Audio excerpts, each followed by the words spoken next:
পরিবেশনের জন্য একদম রেডি। আসসালামু আলাইকুম, রূপা রান্নাঘরে সবাইকে জানাই স্বাগত। আজকে আমি তৈরি করব অনুষ্ঠান বাড়ির মতো চিকেন বিরিয়ানি। এখানে আমি 1 কিলো চিকেন নিয়েছি, এখানে আলু ওটা 1 কিলো নিয়েছি, 1 কিলো চাল। আমি সম পরিমাণের বিরিয়ানিটা তৈরি করব। সমস্ত কিছু নিয়ে আমি প্রথমে মাংসটাকে ম্যারিনেট করে নেব।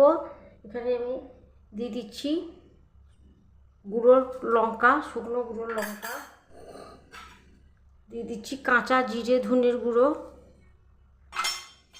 দিয়ে দিচ্ছি, ছোটো এলাচ দারচিনিকে থেতো করে নিয়েছি, দিয়ে দিচ্ছি আদা রসুনের পেস্ট একসঙ্গে আমি বেটে নিয়েছি,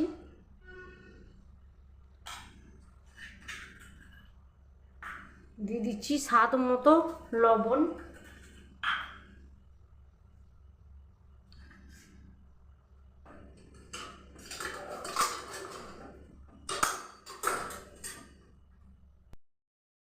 ভালো করে মাংসটাকে ম্যারিনেট করে নিচ্ছি।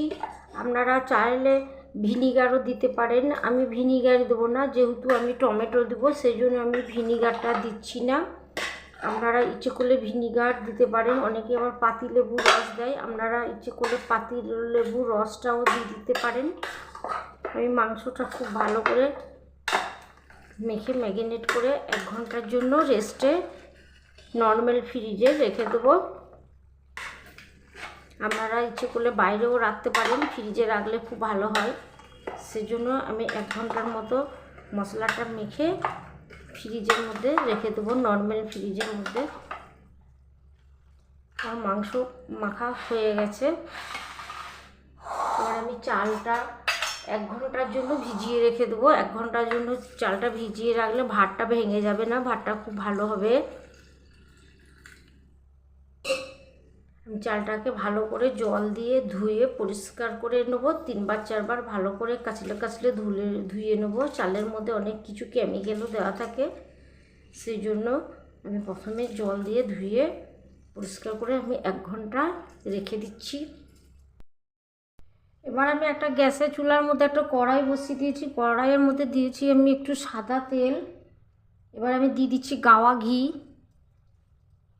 তেলের মধ্যে আমি গাওয়া ঘি দিয়ে দিচ্ছি।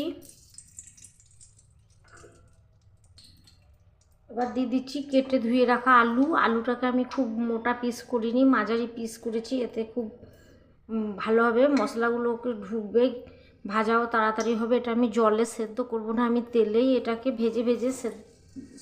ভেজে নেবো, সেদ্ধ হয়ে যাবে, ভাজাও হয়ে যাবে, সেদ্ধও হয়ে যাবে। আমি এখানে কোনো ফুড কালার ব্যবহার করব না। দিয়ে দিচ্ছি লবণ, স্বাদ মতো লবণ দিয়ে দিচ্ছি।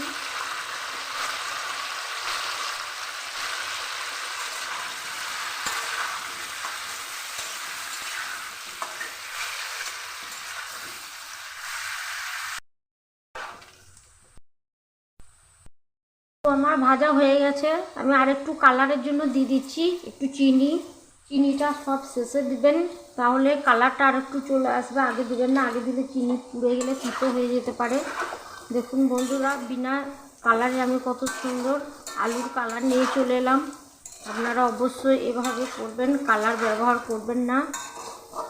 এখন কালার দিলে নানান রকম পেটের অসুখ হতে পারে, সেই জন্য আমি বিনা কালারে আজকে বিরিয়ানিটাকে তৈরি করে নিচ্ছি।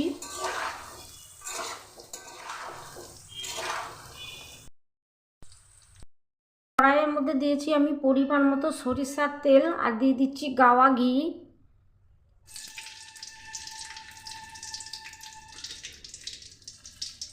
দিয়ে দিচ্ছি তেজপাতা, আর দিয়ে দিচ্ছি পেঁয়াজ।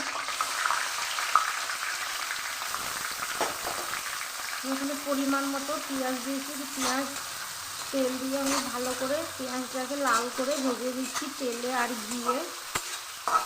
ঘিটা অবশ্যই দিবেন চিকেন কষার সময়, দেখবেন চিকেনের ফ্লেভারটা অনেকটাই ভালো হবে, খেতে টেস্টি হবে, একটা খুব সুন্দর বিরিয়ানির মধ্যে ফ্লেভার চলে আসবে। চিকেনের অনেক সময় অনেকে গন্ধ করে চিকেন সেন্ট করে, সেই সেন্টটা চলে যাবে। আমার পেঁয়াজ লাল হয়ে গেছে, ব্রাউন কালার চলে এসেছে, এর থেকে আর আমি বেশি ভাজবো না। এবার আমি দিয়ে দিচ্ছি টমেটো, দুটো আমি এখানে টমেটো নিয়েছি, টমেটোকে আমি একটু ভেজে নিচ্ছি। টমেটোটা গলে গেছে, ভাজা হয়ে গেছে। এবার আমি দিয়ে দিচ্ছি চিকেন, ম্যারিনেট করা চিকেন দিয়ে দিচ্ছি।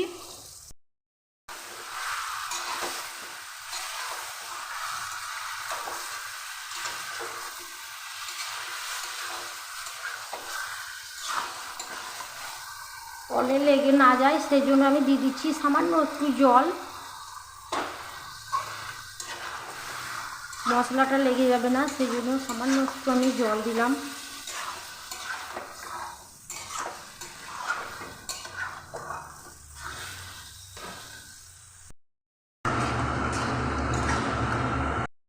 দিচ্ছি শুকনো খোলায় ভেজে রাখা বিরিয়ানির মশলা, শুকনো খোলায় ভেজে গুঁড়ো করে নিয়েছি।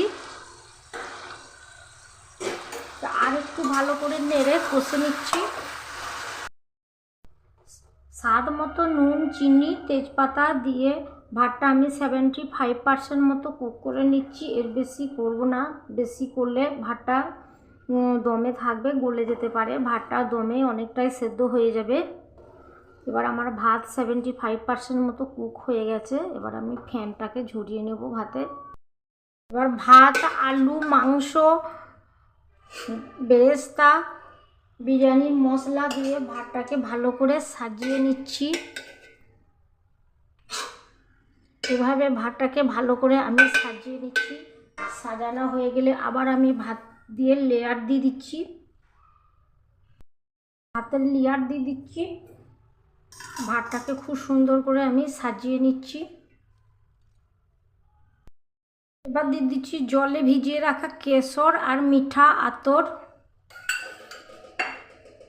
ভাতটাকে সাজিয়ে নিচ্ছি।